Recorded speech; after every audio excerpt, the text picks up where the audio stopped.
Iman is like a mobile নাম্বারে ভুল হইলে তাহলে আর বাদ বাকি কোনো কিছু ভুল নাম্বার ফোন দিচ্ছি তারপর আধা ঘন্টা গল্প করছি তাহলে কি কাজ হবে বা এটা অ্যাকাউন্ট নাম্বারের মতো অ্যাকাউন্ট নাম্বার ভুল হয়ে গেছে টাকা পাঠাই দিচ্ছি 10 লাখের জায়গায় 20 লাখ কাজ হবে না।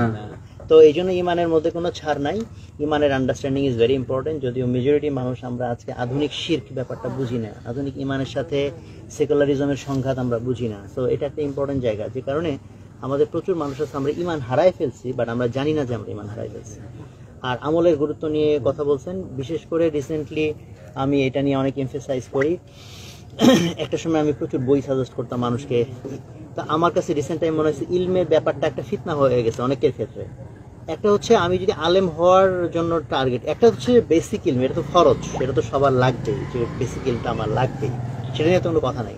বাট এর বাইরে আমরা অনেকে আছে অনেক ঘাটাঘাটি করি, এই তফসির ঘাটতেছি, ওই হাদিসের রেফারেন্স হাতকে 8 টাকা না 20 টাকা একেবারে মানে রেফারেন্স সব বিতর্ক করতেছি। ওয়াইরাজ আমার বেসিক যে ফরজিয়াত ইলম সেটা আমার নাই।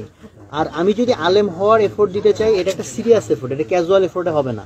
বাট ক্যাজুয়াল এফোর্টে যখন এরকম ইলম আমরা অর্জন করতে চাই, বরং আমাদের মধ্যে অহংকার তৈরি হয়, যে অহংকার আমার আরো পতন ঘটায়। যে কারণে আমি মনে করি যে আমল এবং ইলমের মধ্যে একটা সমন্বয় থাকা দরকার। হাসরের ময়দানে যে প্রশ্নটা হবে যে তুমি যা ইলম অর্জন করছো সেই অনুযায়ী কতটুকু আমল করছো। তো আমি ছোটবেলায় ভাবতাম আরে এটা তো বাইপাস করা সোজা, ইলম অর্জন করবো না আমলও করবো না, আল্লাহ বলবো ইলম ছিল না আমল। কারণ ইলম যদি বেশি হয় তাহলে তো ধরা খেয়ে যাবো না যে ইলম এত হয়েছে আমল কেন কম হয়েছে।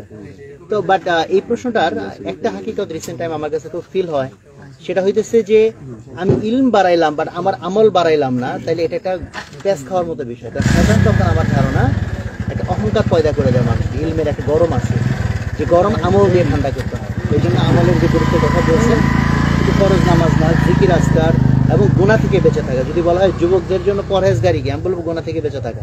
আমি না, অনেক বড়রাই বলে গেছেন এই কথা। যুবকদের জন্য তাহাজ্জুদ গুজার হয় তো আলহামদুলিল্লাহ অনেক ভালো কথা, কিন্তু প্রাইমারি কন্ডিশন হচ্ছে আমি গুনাহ থেকে, বিশেষ করে চোখের গুনাহ থেকে আমি বেঁচে থাকি। এটি আমার বুঝুকি।